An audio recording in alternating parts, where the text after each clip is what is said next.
पार्वती जी की नानी जी का नाम क्या था? सुधा। क्या नाम था? जम के बोलो जरा। सुधा। और ये कोई साधारण सी नानी नहीं है पार्वती जी की, और ना ये नाम कोई साधारण सा।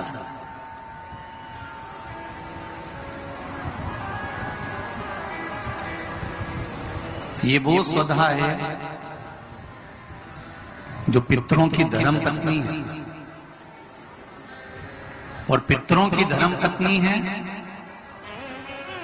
यदि किसी के घर में पितृदोष होता है और ब्राह्मण ने कहा कि इनके यहाँ पितृदोष है, 1 रुपए कमाओ 1.25 रुपए खर्च वाला काम चलता है, जरा सा बर्तन गिरा उसके पीछे विवाद हो जाता है, पानी गिर गया उसके पीछे विवाद हो जाता है, छोटी छोटी बात में जिसके घर में जरा जरा सी बात में विवाद हो जाता हो, या 1 रुपए कमाओ 1.25 रुपए खर्च होता हो, या घर का एक व्यक्ति बीमार होता है, दूसरा ठीक होता है, तीसरा बीमार पड़ता है, चौथा ठीक होता है, 5वां बीमार पड़ता है, एक ना एक घर में बीमार चलते रहते हैं, या 1 रुपए कमाने पर सवाया खर्चा हो रहा हो, घर में 1 रुपया भी जुड़ नहीं रहा हो, आया और गया, आया और गया, या किसी न किसी बात में घर में क्लेश हो रहा हो, तो समझ लो कि ये 4 लक्षण पितृदोष के हैं। ये 4 लक्षण पितृदोष के बताए। अब इतना क्लेश होने पर, घर में धन नहीं आने पर, घर में रोग बढ़ने पर करना क्या चाहिए? तो शिव महापुराण की कथा कहती है पार्वती जी की जो नानी जी, क्या नाम है जरा जन के बोलिए? सुधा।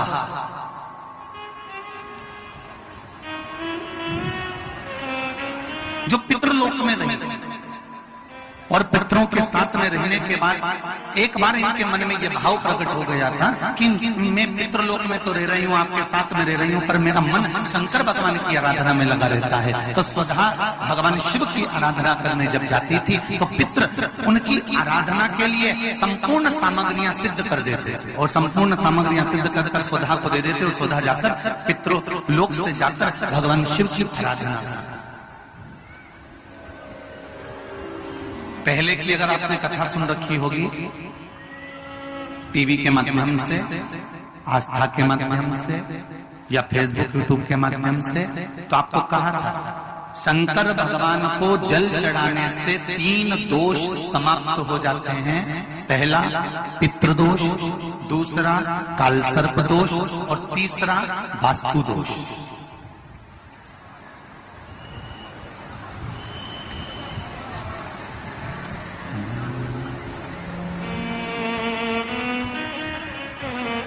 भगवान शंकर को जल चढ़ाने से 3 दोष मिट जाते। पहला है पितृदोष।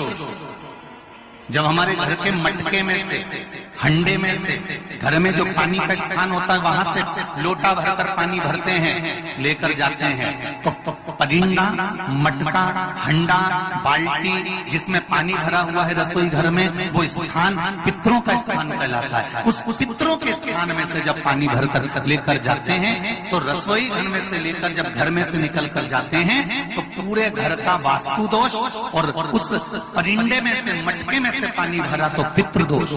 और ध्यान देना, इसको ले जाकर जब शंकर भगवान को समर्पित करते हैं तो पितरों का दोष, वास्तु दोष और काल सर्प दोष, ये तीनों अपने आप समाप्त हो जाते हैं मात्र शंकर पर 1 लोटा जल समर्पित कर देने पर।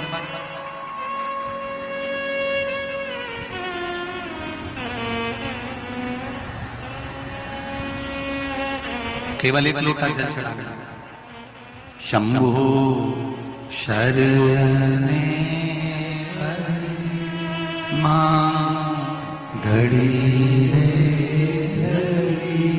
दुख कारो, दया करी ने दर्शन आपो, दया करी ने दर्शन आपो। 3 दोष अपने आप समाप्त हो जाता है। सुधा शिव जी की पूजन कर रहे,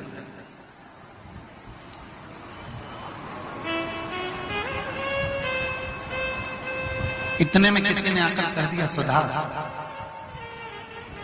तुम्हारी जो लड़कियां हैं 3, तुम्हारी जो पुत्रियां हैं 3, मेना, धन्या, कला, ये तुम्हारी जो 3 पुत्रियां हैं, ये 3 पुत्रियों को श्राप लगा और संतों का श्राप लगा है कि इनको मृत्यु लोक में जाना पड़ेगा।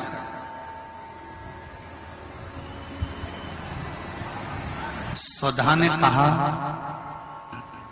यदि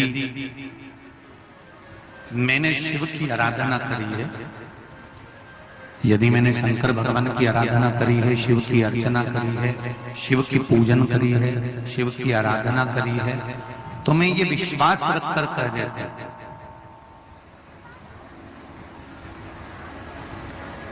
कि मेरी बेटियां अगर मृत्यु लोक में गई तो ये तीनों के गोद में स्वयं 3 देवियां ही आकर विराजमान होंगी। ये मेरा विश्वास करता है। आस और विश्वास ये 2 हर किसी पर नहीं किया जाता। बोलो सही है कि गलत है? आस भी हर किसी से नहीं लगाई जाती। आस उसी से लगाई जाती है जो पूरा कर सकता है, और विश्वास भी उसी पर किया जाता है जो पूर्ण कर सकता है। इसीलिए आप लोगों से करबद्ध निवेदन है, दुनिया के लोगों से आस मत लगाकर बैठना कि हमारा लड़का बड़ा होगा, उसकी जब शादी करेंगे तो वहां से कन्यादान में 1 लाख रुपए मिल जाएगा, वहां से 2 लाख रुपए मिल जाएगा, वहां से टीवी मिल जाएगी, वहां से फ्रिज मिल जाएगा, वहां से ये सामान मिल जाएगा। बेटे की शादी करने पर बेटे के लिए ये विचार कर मत बैठना कि वहां से कुछ मिलेगा, बल्कि ये विचार कर रखना कि हे भोलेनाथ, मेरे लड़के की जब मैं शादी करूं तो मुझे इतना देना कि लड़की वालों का ठन्नी खर्च नहीं होने को पूरा मैं खर्च कर, इतना मुझे देना।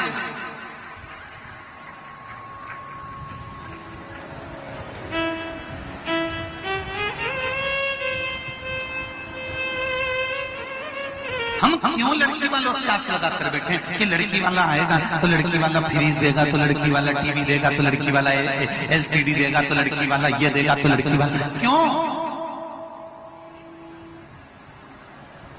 और दुख यही चालू होता। इतनी आस लगाकर बैठी थी और लड़की वालों ने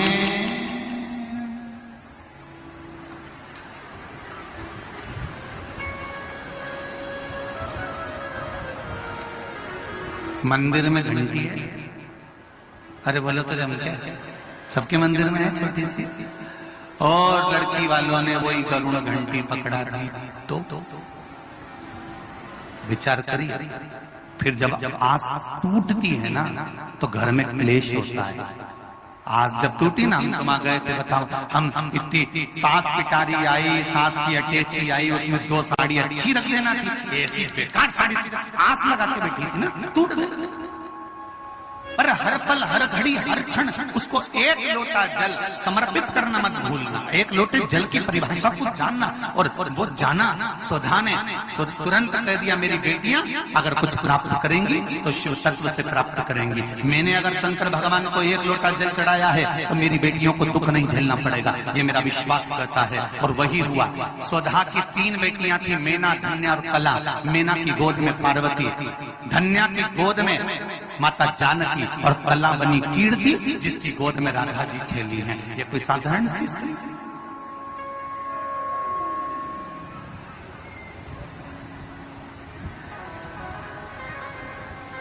अगर घर में पितृदोष है, वास्तु दोष है, काल सर्प दोष है, और तुम्हें लग रहा है कि मैं 1 रुपए कमा रहा हूं, 100 रुपए खर्चा हो रहा है, या फिर घर में क्लेश बना हुआ है, या घर में बीमारियां बढ़ी हुई है, तो एक काम करना प्रारंभ कर दो। शिव जी के मंदिर में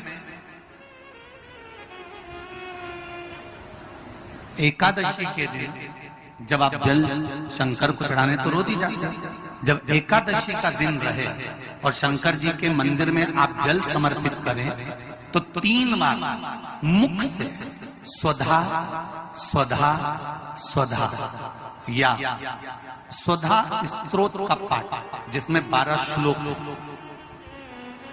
ब्रह्मवैवर्त पुराण के अंतर्गत प्रकृति खंड में ब्रह्मा जी द्वारा स्वधा स्तोत्र के पाठ का महत्व बताया। कोई कहे कि सियोर वाले महाराज ने ये स्वधा स्वधा स्वधा मंत्र कहां से दिया, तो आप उसको बता देना। ब्रह्मवैवर्त पुराण के प्रकृति खंड में से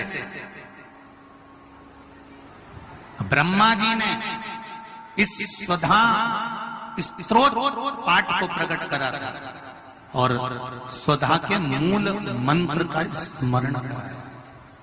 इसमें 12 श्लोक हैं स्वधा स्तोत्र में। अगर स्वधा स्तोत्र नहीं पढ़ सकते तो 3 बार मुख से क्या बोलना है, जम के बोलो जरा, स्वधा स्वधा स्वधा।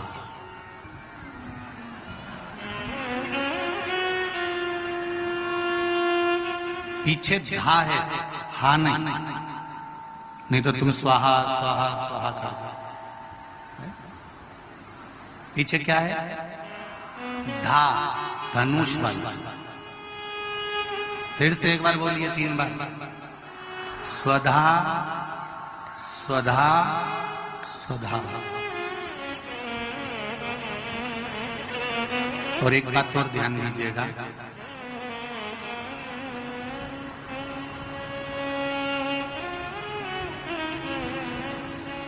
यदि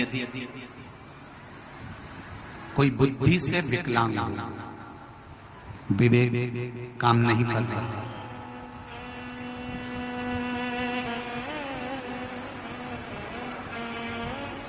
अगर विवेक काम ना कर रहा हो,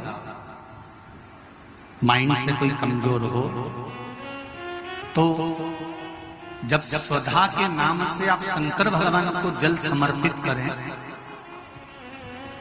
स्वधा स्वधा कहकर उस जल को समर्पित करें, तो पितरों का स्मरण कर कर वही स्वधा को समर्पित किया गया जल, जिसको विवेक की तकलीफ होती है, बुद्धि की तकलीफ होती है, अपने पितरों का, अपने पूर्वजों का स्मरण कर कर उस जल को उस विवेकहीन व्यक्ति के दोनों भुकुटियों के पास में लगा देना चाहिए, थोड़ा सा।